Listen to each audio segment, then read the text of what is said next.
16 तारीख से संसद का विशेष सत्र बुलाया गया है। आपको जानकर खुशी होगी कि अब संसद में लगभग 850 सांसद बैठेंगे। अभी लगभग 545 सांसद अभी हैं संसद में, 250 सांसद बढ़ाए जाएंगे और वो बढ़ाए जाएंगे महिला आरक्षण के नाम पर। सोचिए इसका क्या हश्र होगा। इस देश की सारी बहुजन राजनीति खत्म हो जाएगी। अब तक जो SC ST OBC के लोगों को टिकट मिलता था, SC ST को तो मिलेगा क्योंकि उनका रिजर्व सीट है, लेकिन उनकी उपयोगिता खत्म हो जाएगी, उन पर निर्भरता खत्म हो जाएगी। और 4000 जातियां, कुर्मी, यादव, कुशवाहा, पटेल, मराठा, जाट, गुर्जर, इन तमाम जातियों का जिनका सोशल बैकवर्डनेस है, एजुकेशनल बैकवर्डनेस है, ये जो उभार आया था OBC राजनीति का, इसका भी पूरा इंतजाम RSS और BJP कर रही है। सोचिए, आपको लगेगा कि ये वीडियो मैं बना रहा हूं तो मैं महिला आरक्षण का विरोधी हूं। महिला आरक्षण मिलेगा 33%, लगभग 250 महिला सांसद को रिजर्व सीट हो जाएगा 850 में। अभी 545 में 50% जनरल के सांसद हैं और 50% में SC ST OBC हैं, लेकिन अभी बहुमत का आंकड़ा 275 है। मतलब मान के चलिए तो उसमें बगैर SC ST के किसी का बहुमत पूरा नहीं होता है। अगर SC ST बगावत कर दे तो सरकार गिर जाएगी। अगर OBC के सांसद SC ST एक साथ हो जाए तो बगावत कर दे तो सरकार गिर जाएगी, चाहे कोई भी पार्टी हो।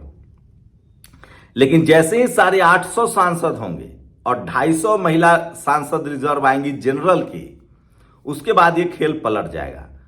200 से 250 ऑलरेडी सांसद जो हैं वो जनरल के हैं, जो पुरुष भी हैं महिला भी हैं, प्लस जनरल की महिलाएं चुन के आएंगी। उसके बाद लगभग 400 के करीब उनके अपने जनरल के सांसद होंगे। मतलब SC ST की उपयोगिता खत्म, वो चुन के तो आएंगे लेकिन उनका कोई बार्गेनिंग पावर नहीं रहेगी। और OBC के लोगों का क्या होगा वो समझिए, क्योंकि OBC के लिए सीट रिजर्व नहीं है। अभी भी इस देश में SC ST सिर्फ रिजर्व सीट पर चुनाव लड़ता है। अभी भी वो जनरल सीट पर चुनाव लड़के नहीं जीत सकते हैं। यहां तक कि नॉर्मल SC ST की बात नहीं कर रहा हूं, जिनका पॉलिटिकल बैकग्राउंड है। चिराग पासवान कहां से लड़ते हैं, जनरल से या रिजर्व से? मांझी जी कहां से लड़ते हैं, जनरल से या रिजर्व से? तमाम SC ST के जो नेता हैं, जो सेकेंड जनरेशन है या थर्ड जनरेशन है, वो भी रिजर्व सीट पर लड़ रहे हैं। अभी उनकी भी सोशल और इकोनॉमिकल कंडीशन ऐसी नहीं हुई है कि वो जनरल पर जीत सके। एक दो बिरले होता है एग्जाम्पल। और OBC का कोई रिजर्वेशन नहीं है। तो OBC राजनीति इसलिए है अभी तक क्योंकि उनके पास वोट की संख्या है, 60% आबादी, इसलिए OBC को लोग टिकट देते हैं। लेकिन जैसे ही अब राजनीति में 2-3 झूठ बोला गया, कहा गया कि राजनीति में अपराधीकरण हो गया जब दलित पिछड़े राजनीति में आने लगे, लालू यादव, मुलायम सिंह यादव, मायावती जी, कांसी राम। दरअसल राजनीति का पैसाकरण हुआ है। ना आपके पास पैसा होगा ना आप चुनाव जीत पाएंगे, ये सबको पता है। अब चुनाव कॉर्पोरेट का खेल है और इसलिए जानबूझकर साल दर साल पैसे की लिमिट बढ़ाई जा रही है, जबकि पैसे की लिमिट खत्म होनी चाहिए थी। साल दर साल चुनाव आयोग इतना ज्यादा पेचीदा कर दिया है। मैंने तो लोकसभा चुनाव भी लड़के देखा है। एक साधारण आदमी चुनाव ही नहीं लड़ सकता है, फॉर्म भरना तो दूर की बात है। फॉर्म नहीं भर सकता है, चुनाव लड़ना तो दूर की बात है। अब आप लोग सोच रहे होंगे कि आखिर महिला रिजर्वेशन बिल से SC ST OBC को क्या नुकसान है। ये महिला रिजर्वेशन बिल तभी कारगर होगा जब इसमें SC ST OBC की महिलाओं को अलग से रिजर्वेशन दिया जाए, ताकि 250 में उनकी संख्या कम से कम 50% हो, मतलब 125। तब जाके SC ST OBC सांसदों की जो मार्केट वैल्यू है वो बनी रहेगी। लेकिन ये रिजर्वेशन देंगे नहीं। और अब कोई शरद यादव है नहीं। शरद यादव ने संसद में कहा था कि महिलाओं का रिजर्वेशन 50% कर दीजिए, हमें कोई आपत्ति नहीं है। लेकिन आप हमारी महिलाओं को, जो SC ST OBC है, किसान है, अल्पसंख्यक है, उनको तो रिजर्वेशन दीजिए, नहीं तो सारी जनरल की महिलाएं आ जाएंगी। लालू यादव, मुलायम सिंह यादव, रामविलास पासवान जब तक संसद में थे। लेकिन अब संसद में आपकी बात करने वाला कोई है नहीं। मुझे नहीं पता चंद्रशेखर आजाद का क्या स्टैंड होगा। अगर कोई स्टैंड भी होगा तो वो अकेले क्या करेंगे। मुझे नहीं पता अखिलेश यादव की क्या समझ है। ये सब डर जाएंगे कि हमको महिला विरोधी घोषित कर दिया जाएगा, जबकि जनरल का महिला हो या पुरुष हो, वोट उनके हिस्से में नहीं आता है। तो सोचिए, OBC राजनीति खत्म करने की ये सबसे बड़ी प्लानिंग है महिला रिजर्वेशन के बहाने। महिलाओं को 50% रिजर्वेशन दीजिए, लेकिन सवाल है कि जो SC ST OBC की महिलाएं हैं वो कैसे आएंगी। आप सोचिए, अभी भी SC ST के लोग 75 साल बाद भी सिर्फ रिजर्व सीट पर चुनाव लड़ते हैं।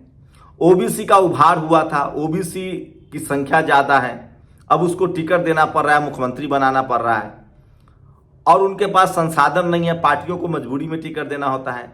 इसको खत्म करने की ये प्लानिंग है। अब मान लीजिए 250 महिलाओं के लिए सीट रिजर्व हो जाएगा, तो 250 तो वो आएंगी ही आएंगी, और वहां पर रिजर्वेशन नहीं है तो वहां जनरल महिलाओं को टिकट मिलेगा।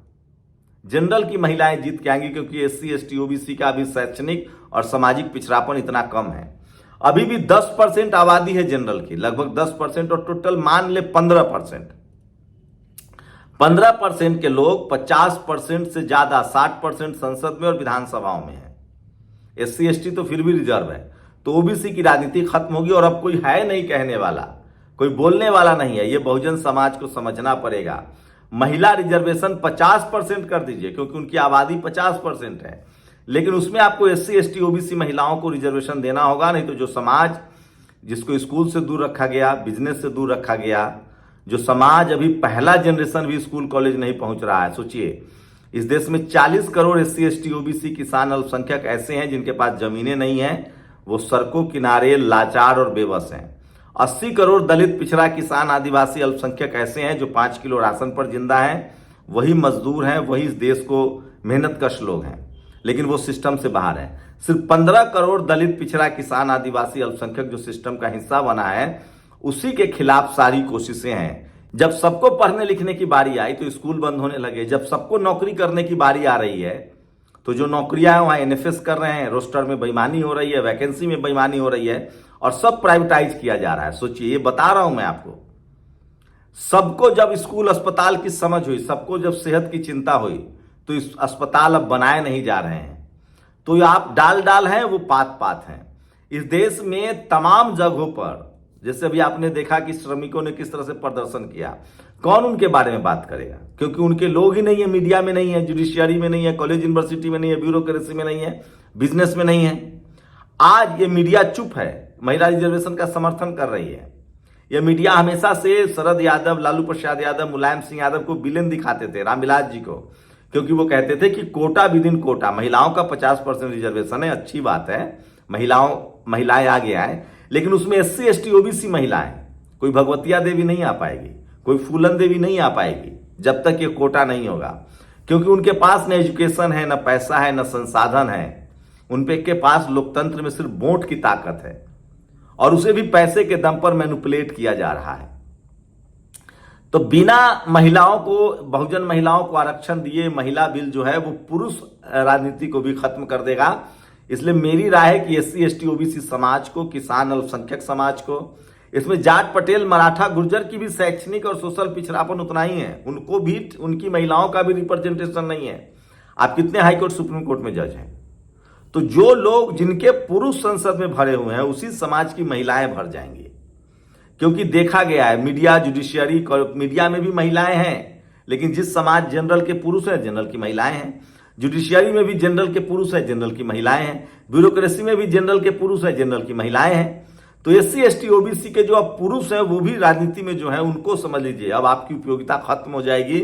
अब 250 वो जनरल पुरुष जीत के आएंगे, 250 करीब जनरल, 200 जनरल महिलाएं जीत के आएंगी, 400 में सारे सरकार चलेगी।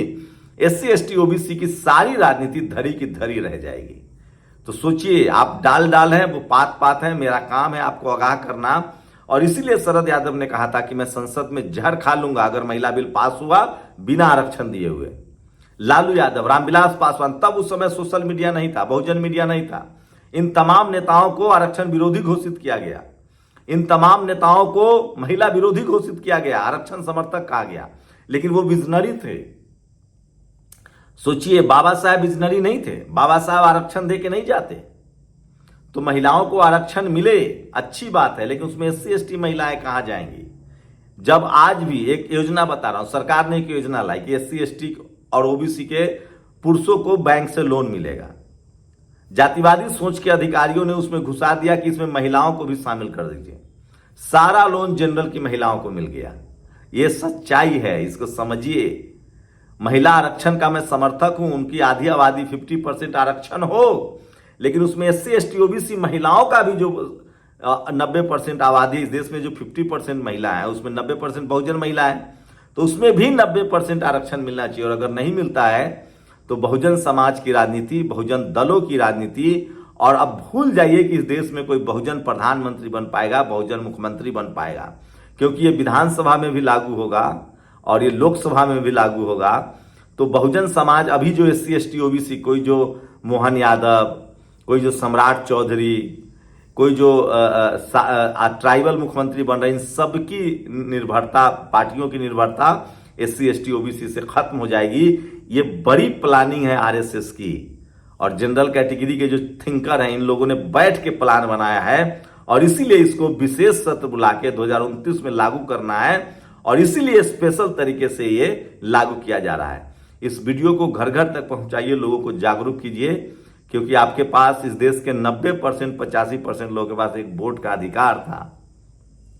उसके साथ भी क्या क्या खेल हो रहा है सो समझिए। कभी SIR, कभी EVM, और अब 50% महिला रिजर्वेशन के नाम पर SC ST OBC की पूरी राजनीति खत्म हो जाएगी, अगर इसमें 90% रिजर्वेशन SC ST OBC महिलाओं को नहीं मिलता है। अपनी राय जरूर दीजिएगा। शुक्रिया।